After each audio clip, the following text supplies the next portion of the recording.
Take a look at where we stand with the Trump cabinet at this point, and the statistics are interesting. So far, 7 of President Trump's cabinet nominees have been confirmed. At this same point in 2009, 12 members of the Obama cabinet were in place, and in 2001, Bush 43 had his entire 14-member cabinet confirmed. Senator, isn't this blatant Democratic obstruction? Not at all. We can't stop these nominees. We know that. What we're trying to do... No, but you're doing everything you can to slow it down. Because these people have never been, many have never been appointed to positions before. They have vast personal background. Some people would say that's a positive. Well, let's find out about it.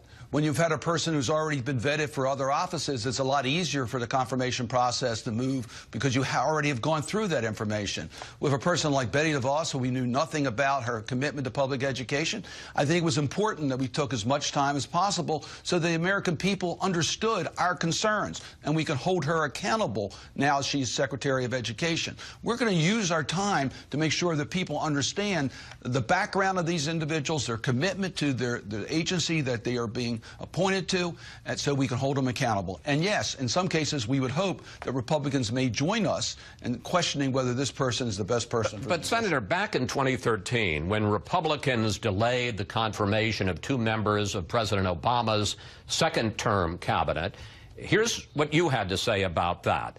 This is a pattern of blocking President Obama's confirmation votes on his key cabinet positions. Senator, aren't you and other Democrats engaged in exactly the same practice that you criticized years ago? I think my recollection then was the Republicans controlled the Senate at that time, and we're not scheduling these votes.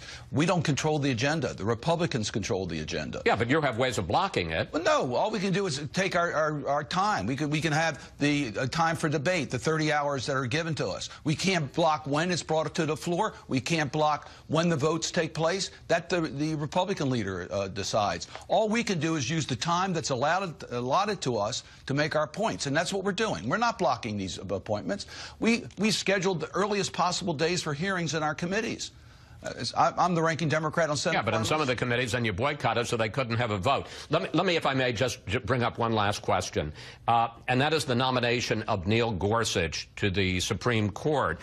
You say that he must be in the judicial mainstream. I understand he's clearly more conservative than you are, President Trump, a more conservative president than President Obama. Is there anything in his record that would indicate, just besides the fact that he's conservative, that he isn't in the judicial mainstream? Well, I'm just starting to look at his background. I am concerned about whether he will represent individual constitutional rights or whether he's going to be more concerned about business constitutional rights, and we'll get into that. Yeah, but that's a judicial mainstream issue. Well, we're just getting into it. Give me a chance to meet with him. I have not met with him yet. Let me review the record.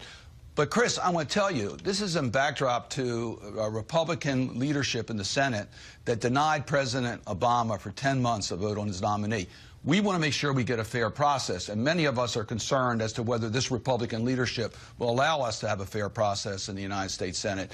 And you're already, as you showed earlier in the show, we have a president who has shown a real disrespect for the judicial branch of government. We need to make sure we have an independent judiciary. Senator Cardin, thank you.